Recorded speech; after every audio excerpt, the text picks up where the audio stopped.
The bread was still warm when Aria Reeves pressed it against the iron gate, her breath forming small clouds in the freezing pre-dawn air.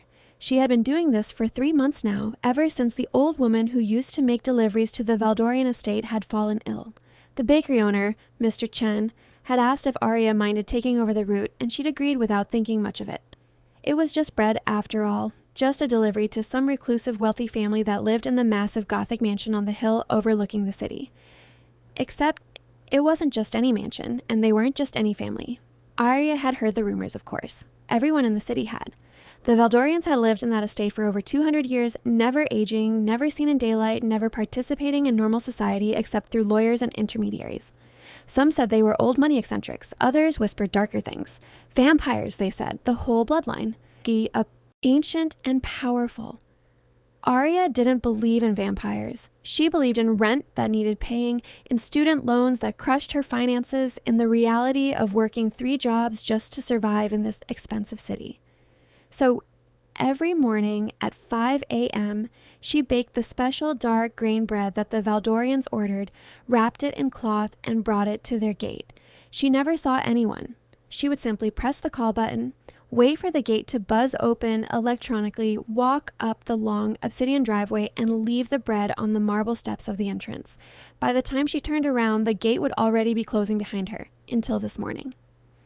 Aria pressed the button as usual, but instead of the mechanical buzz, she heard footsteps.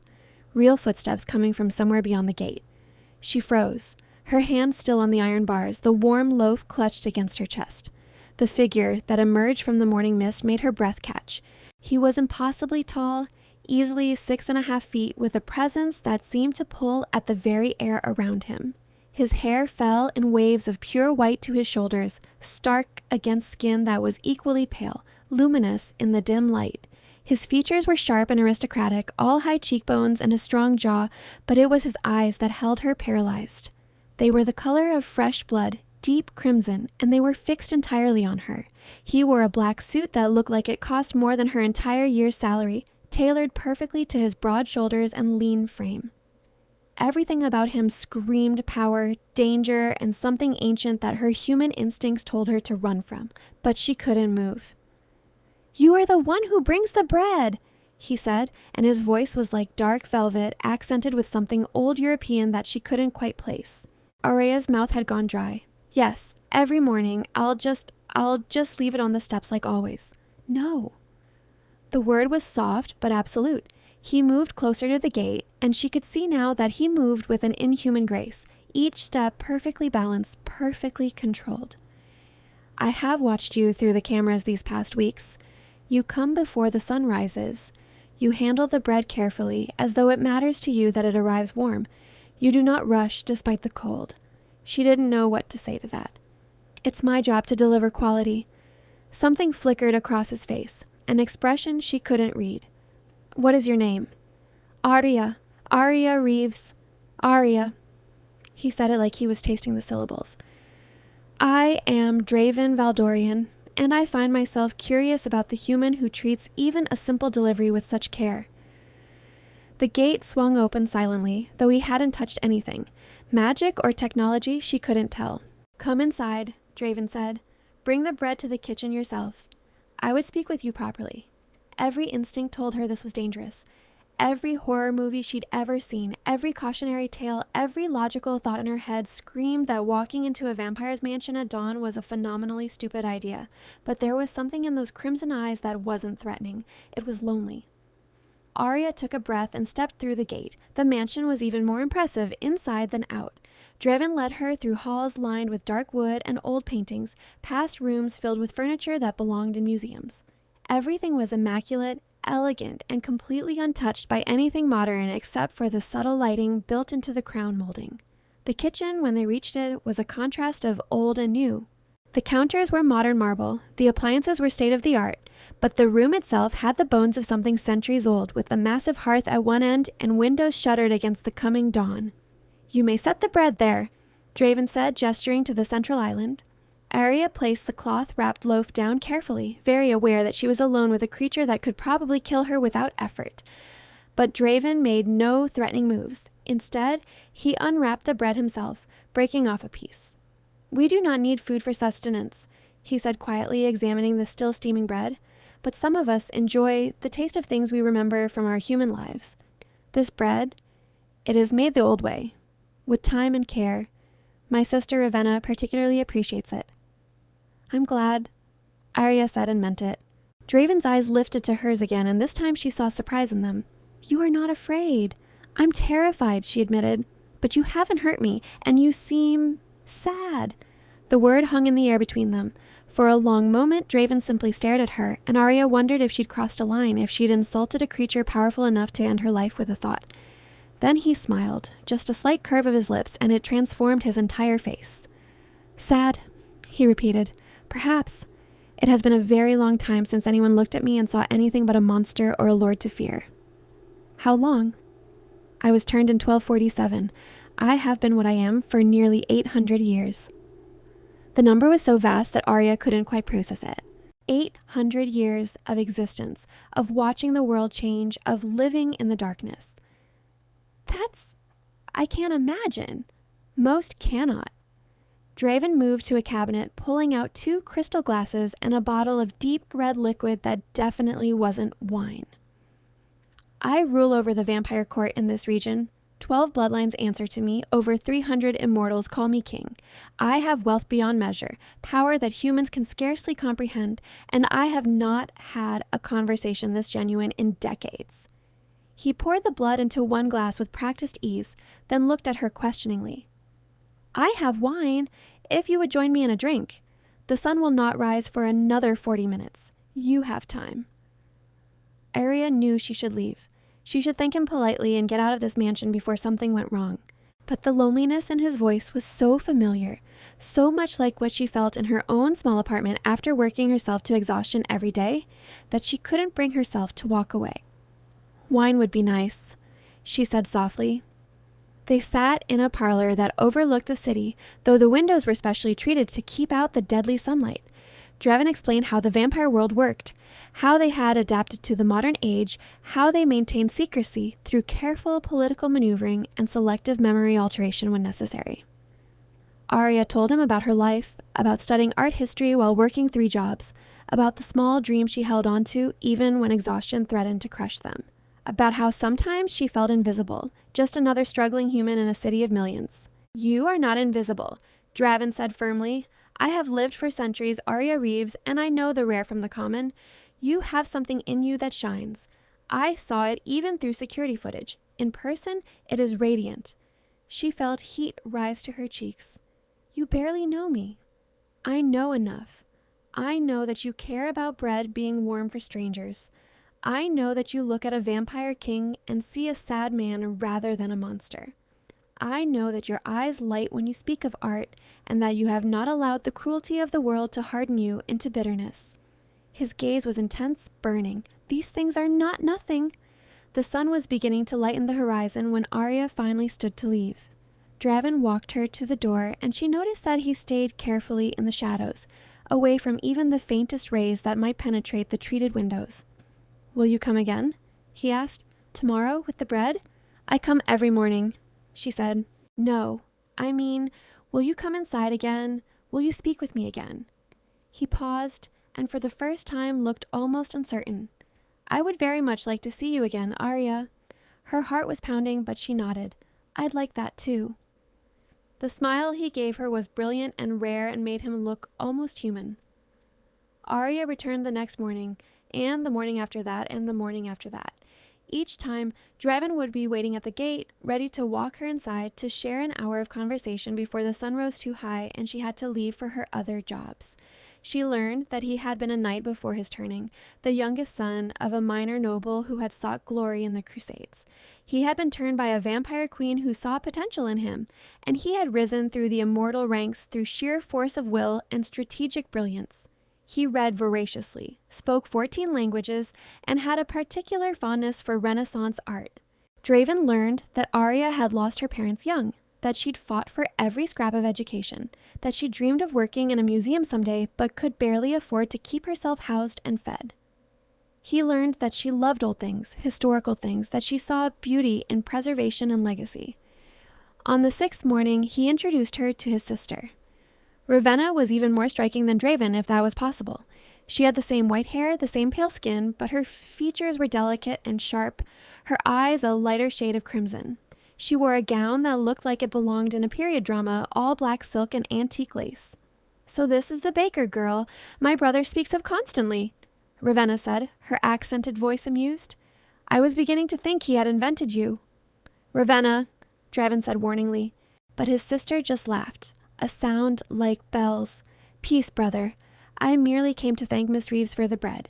It reminds me of our childhood, before the turning. That is a gift more precious than she knows." Aria found herself liking Ravenna immediately. The female vampire was warm despite her undead nature, quick-witted and sharp-tongued but never cruel. They talked about fashion through the ages, about how strange it was that humans had gone from elaborate gowns to casual athleisure in less than a century. When Ravenna finally excused herself, she gave Aria a knowing look. "You are good for him. He has been alone too long, too buried in duty and darkness. Make sure he shows you the gallery before you go. It is his pride and joy, though he will never admit it." The gallery turned out to be a massive room on the 3rd floor, filled with paintings and sculptures that made Aria's art history degree feel suddenly very relevant. There were pieces here that belonged in museums that she'd only seen in textbooks. A small Caravaggio, what looked like an original Vermeer, sculptures from ancient Rome that should have been in the Vatican. "How do you have all of this?" she breathed, moving from piece to piece in wonder. "Time and resources," Draven said simply, "and a love of beauty. When you have lived as long as I have, you learn that art is one of the few things that makes immortality bearable. It changes, evolves, shows you new ways of seeing the world, even when you think you have seen everything." Aria stopped in front of a Renaissance painting of a sunset, the sky streaked with gold and orange and red. "Do you miss it? The sun. Every single day." His voice was quiet, pained. "It was the first thing I lost when I turned. The warmth of sunlight on my skin, the simple pleasure of a day at the beach, a walk in the park at noon. I have not felt the sun in nearly 8 centuries, Aria. I would give much to feel it just once more." She turned to look at him, this powerful king who commanded hundreds of vampires and saw only the man who had been robbed of daylight. Without thinking, she reached out and took his hand. Draven stared down at their joined hands like she'd done something impossible. His skin was cool, but not cold, smooth and perfect as marble, but undeniably real. "I'm sorry," she whispered. "That seems like a terrible price to pay." "It is." He turned his hand over, threading his fingers through hers with infinite care. "But at this moment, I find I do not regret the path that led me here, because it has led me to you." The words were a confession, tender and raw. Aria's breath caught as Draven stepped closer, his free hand rising to cup her cheek with devastating gentleness. "I know I should not feel this way," he said, his voice rough. "You are human mortal, and I am a creature of darkness. But Aria, you have become the light in my existence. These mornings with you are the only hours I truly feel alive anymore." "Draven," she breathed, and she couldn't deny the truth in her own heart. "I feel it too. Every day I look forward to coming here, to seeing you, to these conversations. You make me feel seen in a way no one ever has." He closed the distance between them slowly, giving her every chance to pull away. But Aria didn't pull away. She tilted her face up to his, and when his lips met hers, it was like the world shifted on its axis.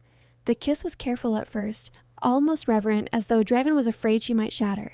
But when Aria pressed closer, her hand sliding up to his shoulders, he deepened the kiss with a hunger that 800 years of loneliness had built. His arms wrapped around her, pulling her against him, and she could feel the controlled strength in his body, the power he held in check for her sake.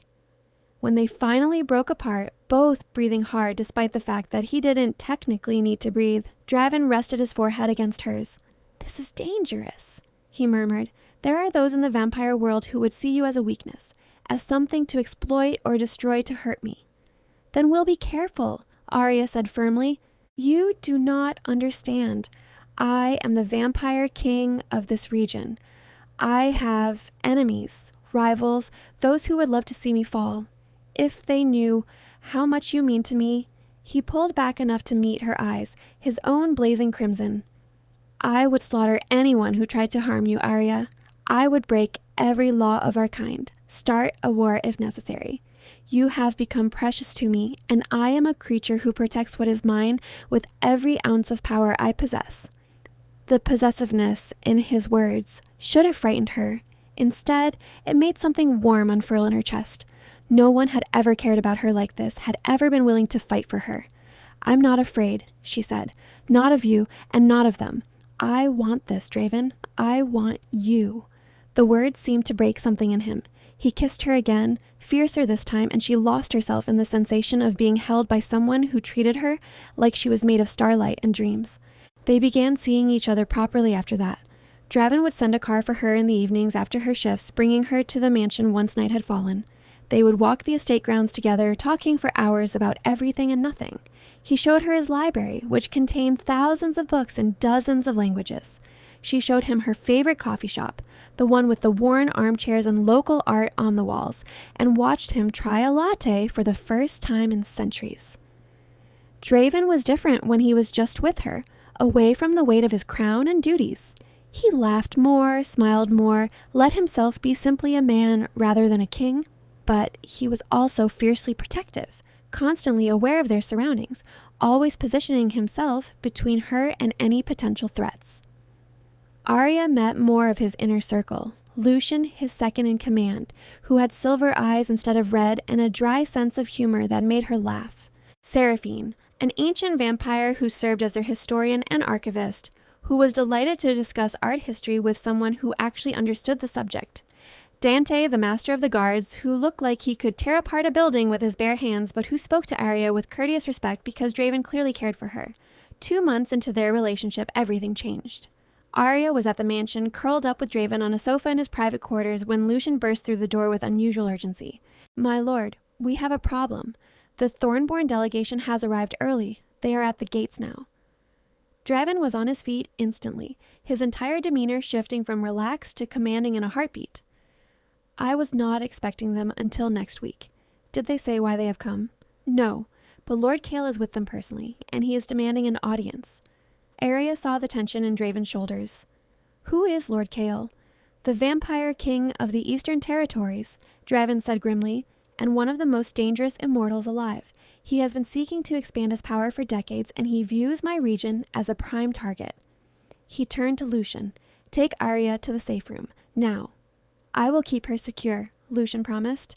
But before they could move, another vampire appeared in the doorway. This one was unknown to Aria, with dark hair instead of white and eyes like polished gold. He smiled, and it was a predator's expression. "Too late for that, I think," the stranger said smoothly. "Lord Kale has already entered the grounds, and he knows about your little human pet, Valdorian. Did you really think you could keep her a secret?" Draven moved faster than Aria's eyes could track, suddenly standing between her and the stranger with murder in his expression. "If you have harmed anyone in this house to gain entry, Mordred, you will not leave here alive." Mordred held up his hands in mock surrender. "No harm done. Your guards let us in because they feared a diplomatic incident. Kale simply wished to meet the human who has captured the great Draven Valdorian's cold heart." His golden eyes slid to Aria. "She is pretty enough, I suppose. A bit fragile for my tastes." "Get out," Draven snarled, and Aria felt the temperature in the room drop. Power radiated from him in waves, ancient and terrifying. "Get out before I forget the laws of hospitality and rip your throat out." The threat was very real. Aria could see Draven's fangs fully extended now, his hands curved into claws. This was the predator, the vampire king, and it was a stark reminder that the man she loved was also a creature capable of extreme violence. Mordred retreated with a mocking bow, but his parting words were poisonous. "Lord Kale awaits in your grand hall. Do try not to keep him waiting. He so hates to be kept waiting." When he was gone, Draven turned to Aria, and his expression was anguished. "I am sorry. I should have been more careful, should have protected you better." "You didn't do anything wrong," Aria said, taking his hands even though they were still partially clawed. "But who is this Kale, and why is he here?" "To challenge me," Draven said flatly. "He has been looking for a weakness, and now he thinks he has found it. In you." Lucian spoke up. "We need to get Aria out of the mansion. If Kale thinks he can use her against you, he is right." A new voice, smooth and cold as winter ice, echoed through the hallway. The vampire who stepped into view made even Draven look young. Kyle Thornborn was ancient in a way that Aria could feel in her bones. His white hair was longer than Draven's, pulled back in an intricate style, and his pale skin seemed to glow with inner light. His eyes were the darkest crimson Aria had ever seen, almost black, and they held a cruelty that made her blood run cold. He wore dark, formal attire that was somehow even more expensive looking than Draven's, and he carried himself with the absolute confidence of someone who had never lost a fight. "Draven Valdorian," Kale said, his voice thick with an accent even older than Draven's. "You have broken protocol by keeping a human consort without declaring it to the council. This is grounds for censure at minimum, removal from your position at worst. Aria is not a consort. She is mine and under my protection. That is all the council needs to know." "Is it?" Kale moved closer, studying Aria with the detached interest of someone examining an insect. "She is mortal, fragile, temporary, and you, the vampire king of the Western Territories, have allowed yourself to become attached to something that will die in the blink of an immortal eye." He smiled, showing fangs. "How does that serve your people, Draven? How does it serve our kind to have a king weakened by human sentiment?" "I am not weakened," Draven said, his voice dangerously soft, "and I suggest you choose your next words very carefully, Kale. You are in my territory, in my house. The laws of hospitality protect you only so long as you offer no insult or threat to me or mine. Or what? You will challenge me? You know how that would end." Kyle's eyes gleamed with malicious amusement. "I have walked this earth for over a millennium, Valdorian. I was ancient when you were still mortal. You are powerful, yes, but you are not my equal." Aria felt sick. She had known Draven was strong, but hearing another vampire casually dismiss him made her realize how dangerous this situation truly was. Lucian stepped forward. "Lord Kale, surely we can discuss this matter reasonably. There is no need for threats." "I am not here to threaten," Kale said. "I am here to offer a solution. Draven, you will end this relationship with the human. You will erase her memories of our kind and send her away. In exchange, I will report to the council that you have acted appropriately and maintain your position. Refuse, and I will call for a formal challenge to your authority." "No." The word was absolute, final. Draven's power filled the room like a physical presence. "I will not abandon Aria. I will not erase her or send her away. She is mine, and I will protect her with every resource at my command." "Even if it costs you your crown?" Kale asked. "Even if it costs you your life?" "Even then." The word struck Aria like a physical blow. Draven was willing to risk everything for her, to fight an opponent he might not be able to beat, all because he refused to give her up. She couldn't let him do that. "Wait," Aria said, her voice shaking but determined. "Please wait. What if there was another option?" All the vampires turned to look at her, and she felt the weight of their ancient gazes like pressure on her skin. "What option could a mortal possibly offer?" Kyle asked, sounding almost amused. Aria looked at Draven, seeing the desperation in his eyes, the fear he was trying so hard to hide. She loved him. She had fallen completely, irreversibly in love with this vampire king who had seen in her something worth cherishing, and she would not let him destroy himself for her sake. "Turn me," she said quietly. "If the problem is that I'm human, that I'm temporary and fragile, then turn me into a vampire. Make me one of you, and then there's no protocol violation." "No." Draven's voice was horrified. "Aria, no. You do not know what you're asking." "I do know. You told me what it means. I would lose the sun, lose my mortality, lose the life I knew, but I would gain time with you. Centuries, maybe millennia together. And I would become strong enough that no one could use me against you."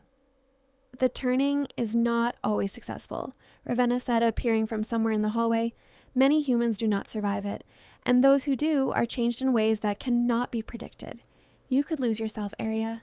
The person you are now might not be the person you become. Or she might become something greater," Kyle said thoughtfully.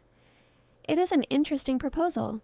A turned human with a strong will sometimes develops impressive powers, and if she is Draven's chosen, if she survives the turning, it would actually strengthen his position. The council respects strength and commitment." Draven was shaking his head. "I will not risk your life, Aria. I will not watch you die in agony because I was selfish enough to bind you to darkness." "It's not your choice," Aria said firmly. "It's mine. And I choose you, Draven. I choose this life with you, whatever it costs." She turned to Kale, meeting his dark, crimson eyes without flinching. If I survive the turning, will you report to the council that Draven has done nothing wrong? That he has simply chosen a mate and transformed her according to our ways? Our ways? Kale's lips curved. You are not yet one of us, human. But I will be, if you give your word. The ancient vampire studied her for a long moment, and Aria had the distinct impression that he was seeing her properly for the first time. You have courage. I will grant you that. Very well. If you survive the turning and become a true vampire, how? I will support Draven's position before the council. But understand, girl, that the odds are not in your favor. Most humans die screaming. That's a risk I'm willing to take. Draven pulled her aside, his hands on her shoulders, his expression anguished. Please do not do this. Aria, I cannot bear the thought of losing you. I would rather give up my crown, my territory, everything, than watch you suffer. And I would rather die trying to be with you than live knowing I let you sacrifice everything for my sake. She cupped his face, feeling the coolness of his skin, memorizing every detail of his features. I love you, Draven. I have loved you since the morning you waited at the gate for me, and I want forever with you, not just a handful of mortal years before age takes me away. His eyes closed, and when they opened again, they were bright with emotion that might have been tears if vampires could cry. I love you, he whispered. I have loved you since the moment you looked at me and saw a sad man instead of a monster. You are my light, my hope, the only thing that has made eternity feel like a gift instead of a curse. He kissed her then desperately, as though trying to memorize the feeling of her mortal warmth. When they broke apart, his jaw was set with determination. If we do this, we do it properly. Not rushed, not forced. Aria will have time to prepare to say goodbye to her mortal life, and the turning will be done with every precaution, every measure to ensure her survival. He looked at Kale. You will witness it, to verify to the council that all was done according to the old laws, but you will not interfere or attempt to influence the outcome. Agreed, Kale said. I will give you 1 week to prepare. Then I expect the turning to take place, or I will proceed with my challenge to your authority. When the Thornborn delegation finally left, Draven held Aria so tightly she could barely breathe. Promise me, he whispered against her hair, promise me you will not regret this choice. I promise, she said, because any choice that leads to forever with you is the right one. The next week was a blur of preparation. Draven explained every detail of what would happen, hiding nothing. The turning would be agonizing as her mortal body died and transformed. She would need to drink his blood, ancient and powerful, and it would rewrite her very DNA. The process could take hours or days, and during that time, she would be helpless, burning from the inside out. But if she survived, she would emerge stronger, faster, immortal. She would have abilities beyond human comprehension, and she would have eternity with Draven. Aria quit her jobs, telling her employers that she was moving away for family reasons. She donated most of her belongings, keeping only a few treasured items. She called the few friends she had, making excuses for why she was leaving so suddenly. Saying goodbye to her mortal life was harder than she'd expected, but every time doubt crept in, she would look at Draven and remember why she was doing this. Ravenna spent hours with her, teaching her about vampire culture, about the power she might develop, about how to navigate the immortal world. You are brave, the female vampire said on the last day. Braver than many immortals I have known. My brother is fortunate to have found you. I'm the fortunate one, Aria said quietly. When the night of the turning finally arrived, the grand hall of the Valdorian mansion had been prepared according to ancient ritual. Candles burned in elaborate patterns, casting flickering shadows on the walls. Kyle and his delegation sat in seats of honor, there to witness and verify. Ravenna, Lucian, and the rest of Draven's inner circle stood nearby, their expressions solemn. Aria wore a simple white dress, and her hair was unbound. She felt strangely calm as Draven led her to the center of the hall where a low couch had been placed. Last chance to change your mind, Draven murmured, his hand trembling slightly as it held hers. Never, Aria said. I want this. I want you. I want our forever. He helped her lie down on the couch, then knelt beside her. His fangs were already extended, gleaming in the candlelight. I will try to make this as painless as possible, But Aria, I need you to understand. The transformation requires that you die. Your heart will stop, your breathing will cease, and then, if you are strong enough, you will rise again. I trust you, she whispered. Draven's kiss was gentle, reverent, a goodbye to her mortality. Then he moved to her throat, and Aria felt the sharp sting as his fangs pierced her skin. The sensation was strange. Not quite pain, but not pleasure either. She felt her blood leaving her body, felt her heartbeat beginning to slow. Draven was careful, controlled, taking only what was necessary. When he pulled back, his lips were stained red, and his expression was anguished. Now you must drink from me, he said, and he bit into his own wrist, making the blood well up dark and potent. He pressed his wrist to her lips, and Aria drank. The taste was unlike anything she'd experienced, coppery and rich and electric. She felt it burn down her throat, felt it spread through her veins like liquid fire. Draven's blood was ancient, powerful, and it filled her with a strength that was simultaneously exhilarating and terrifying. Enough, Draven said, pulling his wrist away even as her body screamed for more. Too much, and you will become mindless, a revenant instead of a true vampire. The fire in her veins was growing, spreading. Aria tried to speak, but her body was seizing, her muscles locking. She was burning from the inside out, every cell screaming as it died and transformed. Draven gathered her into his arms, holding her through the convulsions. Stay with me, he pleaded. Fight through it, Aria. You are strong enough. I know you are strong enough. Time lost meaning. There was only pain, endless and consuming. Aria felt her heart stutter, skip beats slow to a crawl. Her breathing became ragged, then stopped altogether. She was dying, actually dying, and it was more terrible than anything she'd imagined. But through the agony, she clung to Draven's voice. He spoke to her constantly, reminding her of their mornings together, of their conversations about art and history, of the way she looked at him like he was more than a monster. He told her about the future they would have, the centuries they would spend together, all the sunsets she could learn to paint, even if she could never see another sunrise. His love was a lifeline in the darkness, and Aria refused to let go. She didn't know how much time had passed when the pain finally began to recede. It left behind an emptiness, a strange, hollow feeling, as though everything human in her had been scooped out. Her heart was silent in her chest, her lungs were still. But then something new began to fill the void. Power, raw and intoxicating, flooded her veins. Her senses exploded outward, suddenly able to hear every heartbeat in the room, smell the candle wax and old stone, feel the individual threads of the couch beneath her. Aria opened her eyes. Everything was sharper, clearer, more vivid than it had ever been. She could see every detail of Draven's face, could count his individual eyelashes if she wanted to. She could hear the whispers of the watching vampires, could sense their curiosity and respect. Aria? Draven's voice was hesitant, hopeful, afraid. She sat up, and the movement was effortless, her body responding with a grace she'd never possessed before. Looking down at her hands, she saw that her skin had taken on the same luminous pale quality as Draven's. When she touched her hair, she found it had turned pure white. I'm alive, she whispered, and her voice sounded different, richer somehow. I survived. Draven pulled her into his arms so fiercely that it would have broken a human's ribs.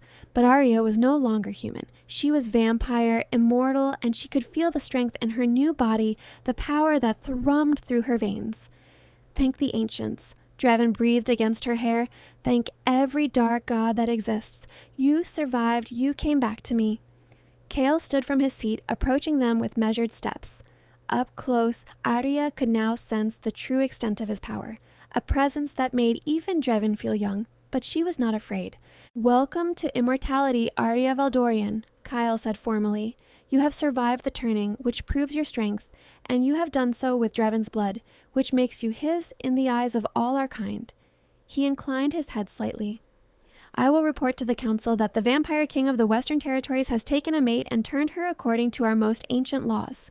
There will be no challenge, no question of protocol. Thank you, Aria said, and her voice held a new confidence. Kale's dark eyes gleamed with something that might have been respect. Do not thank me yet, young one. You have centuries ahead of you, and immortality is not always a gift. But you have proven yourself brave and committed. That is more than most can claim. He turned to Draven. Valdorian, your mate does you credit. I expect great things from her. After the Thornborn delegation departed, after the witnesses had offered their congratulations and the hall had emptied, Draven took Aria to his private quarters. She was still adjusting to her new senses, to the way she could hear his unnecessary breathing, could smell the old blood on his clothes from the turning ritual. How do you feel? He asked, watching her with intense focus. Strange, powerful, hungry. Even as she said it, Aria became aware of a gnawing emptiness in her center, a thirst that her new vampiric instincts immediately identified. Draven, I need blood. Yes, it is the most difficult part in the beginning. The thirst is overwhelming. He moved to a cabinet, withdrawing a crystal decanter filled with deep red liquid. This is from the stores we keep, ethically sourced from willing donors, never taken by force. Aria drank, and the satisfaction was immediate and intense. The blood filled the emptiness, soothed the burning thirst, and she understood now why vampires had such strict laws about feeding. It would be so easy to lose control, to take too much, to hurt someone. You will learn to manage the hunger, Draven said, sitting beside her.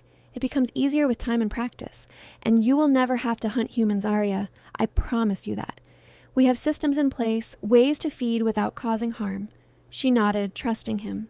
Setting down the empty glass, she turned to really look at him, her mate, her partner for eternity. I can see you so clearly now, she said wonderfully. Every detail. You're even more beautiful than I realized.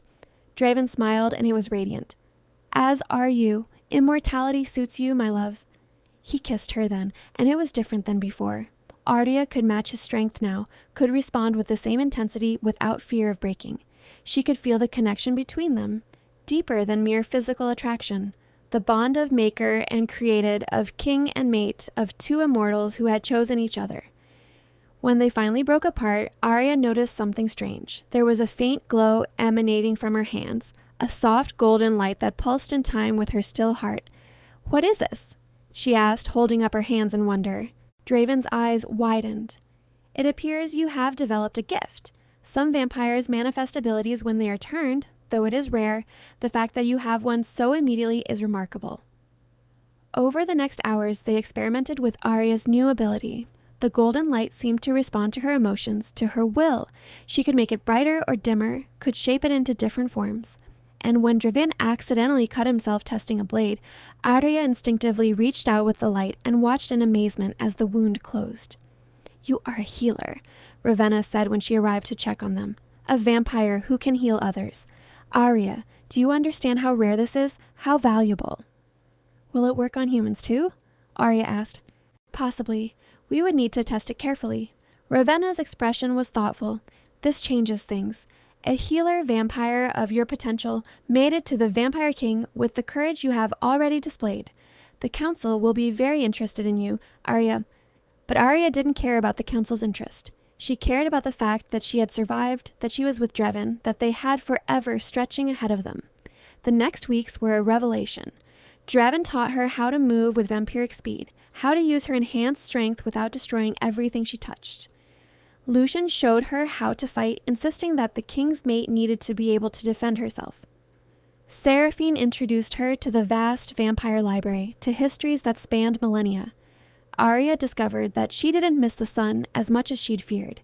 The night held its own beauty, and with her vampiric vision, she could see things she'd never noticed before. The way moonlight painted the world in silver, the intricate patterns of stars, the subtle shifts in shadow and light. And she had Draven. Every night when she woke, he was there. Every hunt they went on together, every diplomatic meeting he attended, every quiet moment in the library she was at his side. They were partners in the truest sense, equals despite the centuries between them.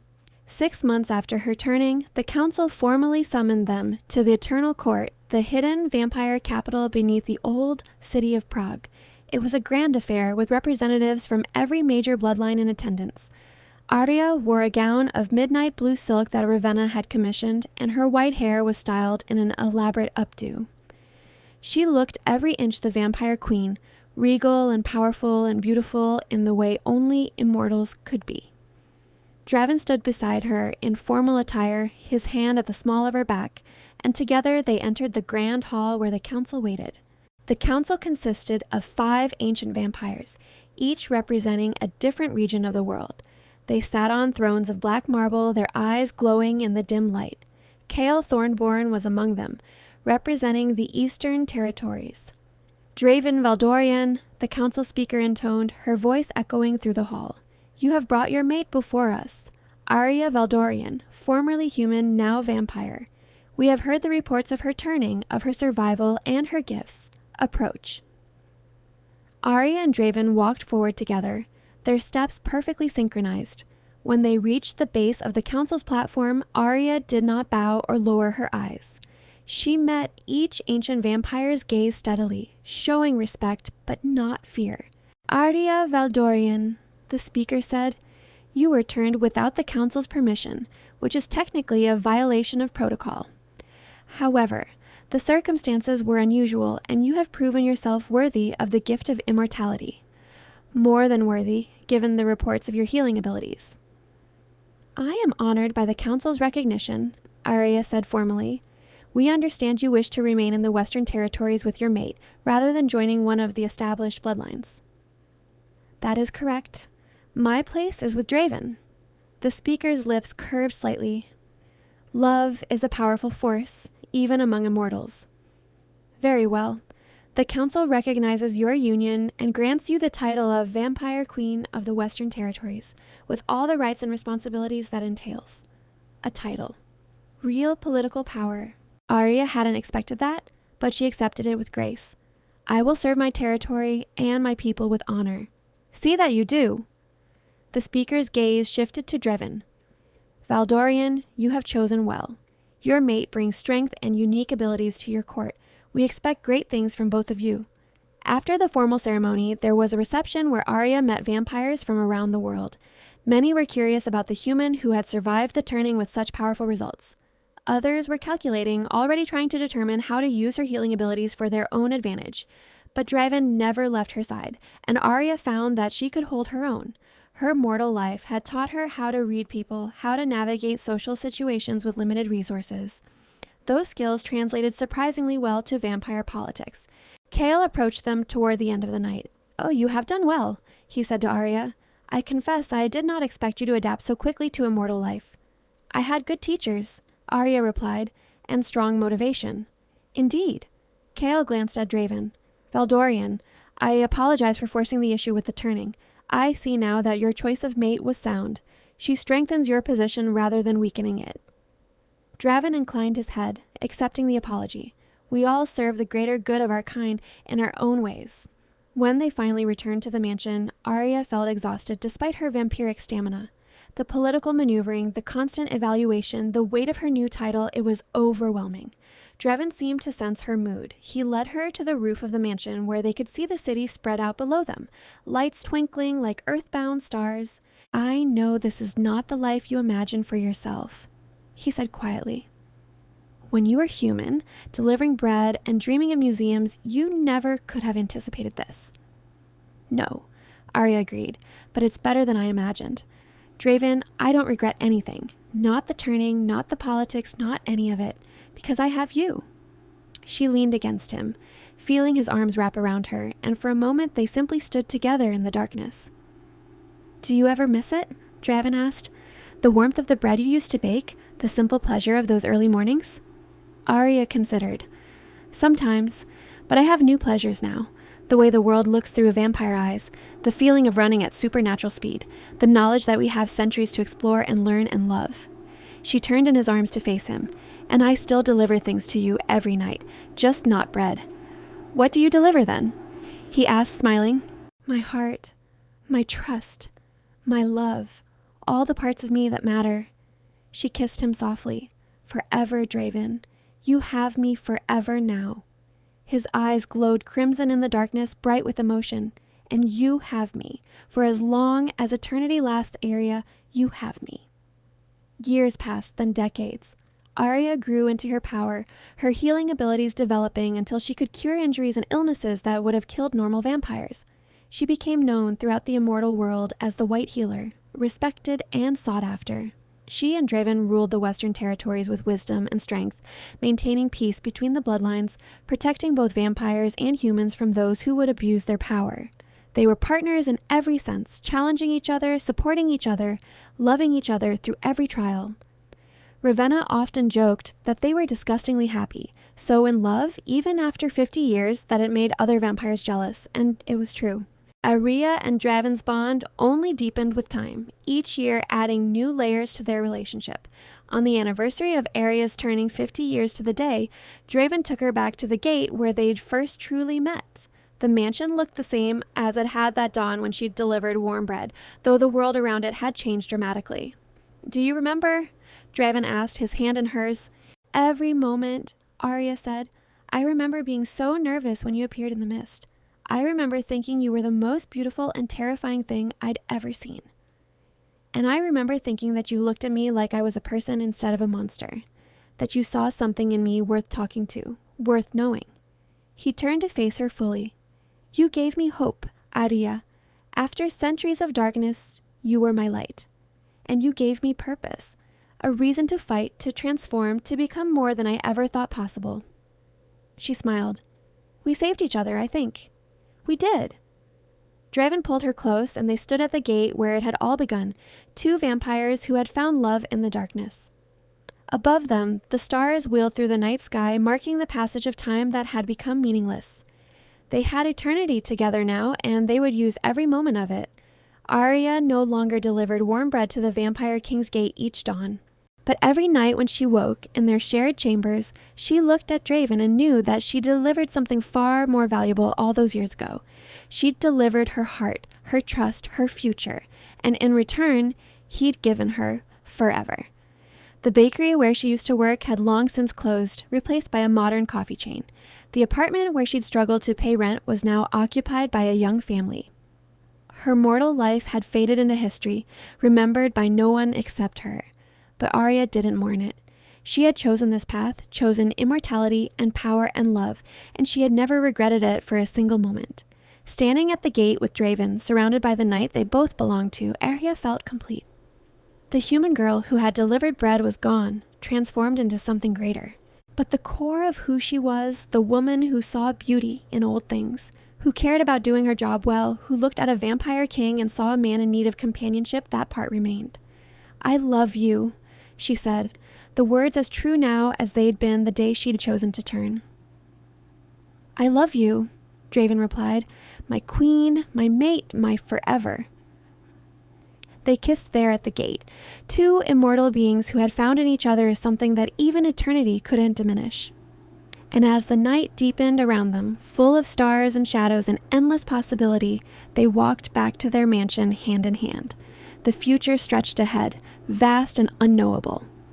There would be challenges, certainly. Political conflicts, threats from rival bloodlines, the constant navigation of vampire society. But they would face it all together, as they had faced everything since that first morning when Draven had waited at the gate for the baker girl who brought warm bread. Inside the mansion, Ravenna was hosting a gathering of the inner circle.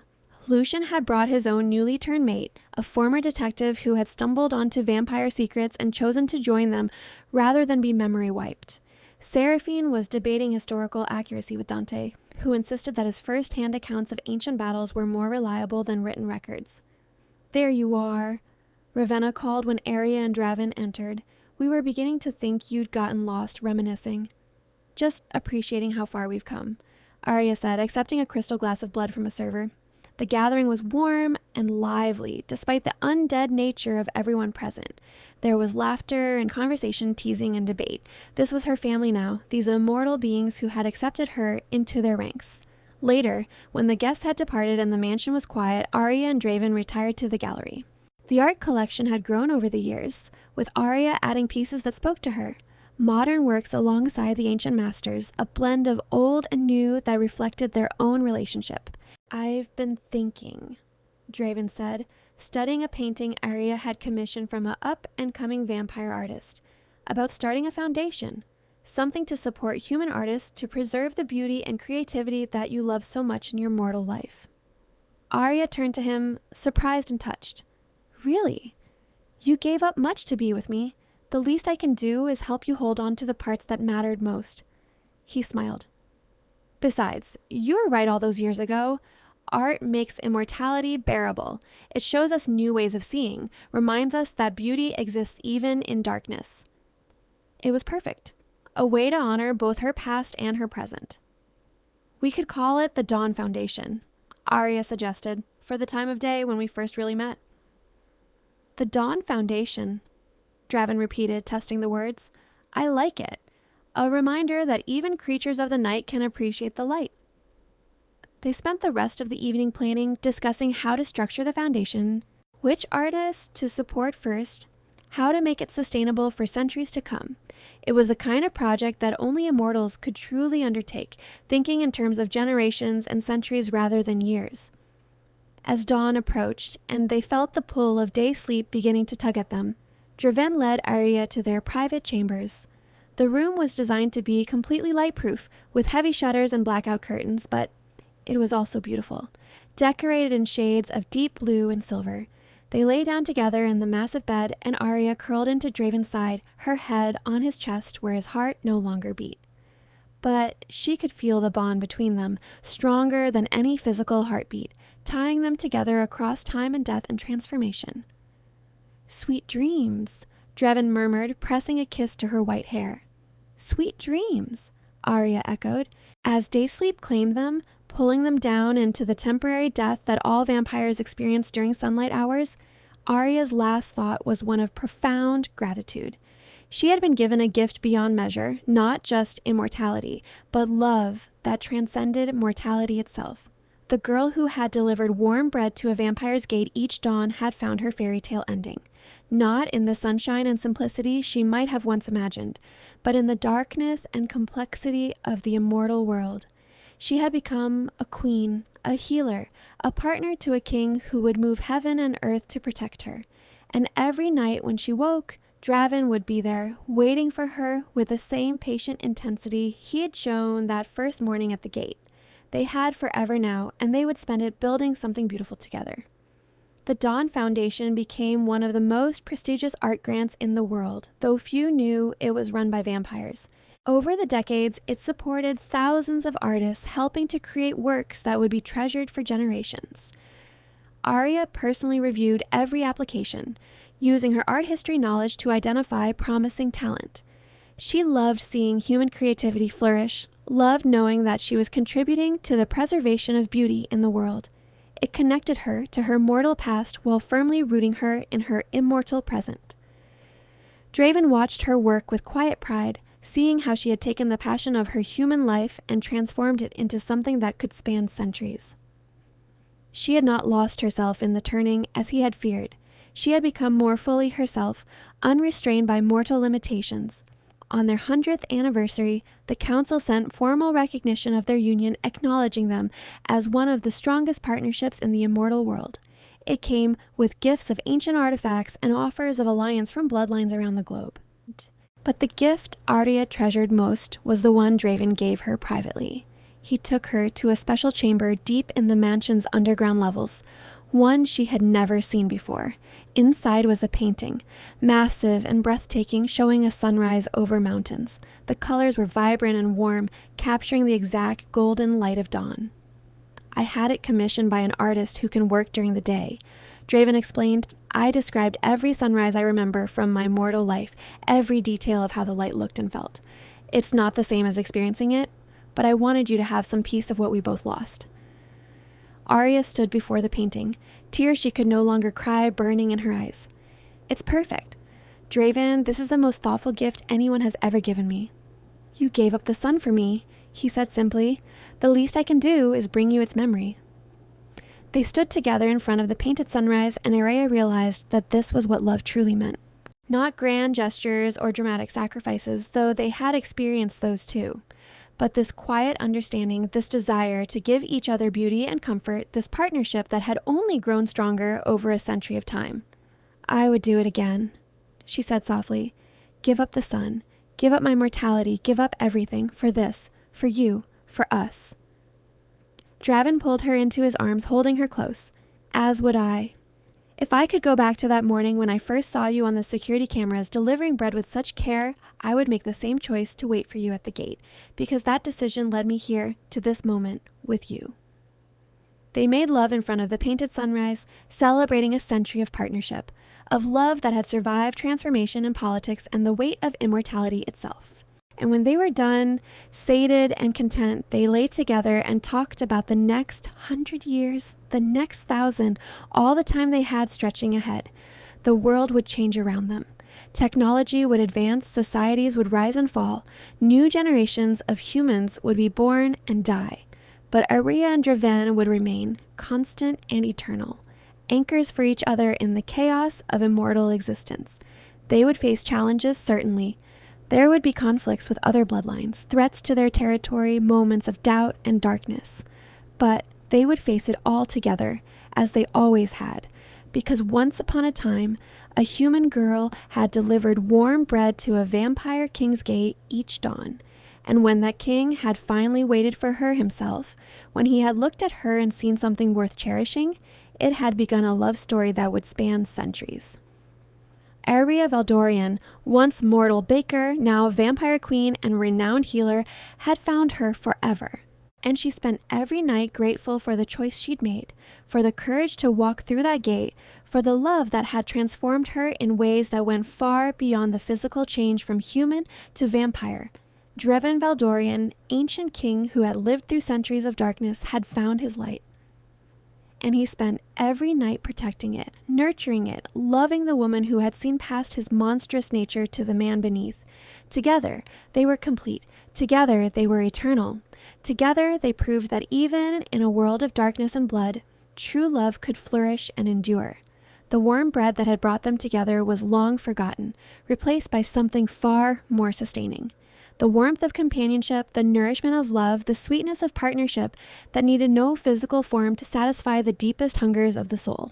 And every night, in the moments between waking and rising, Draven would look at his mate and remember the human girl who had cared enough to deliver bread while it was still warm.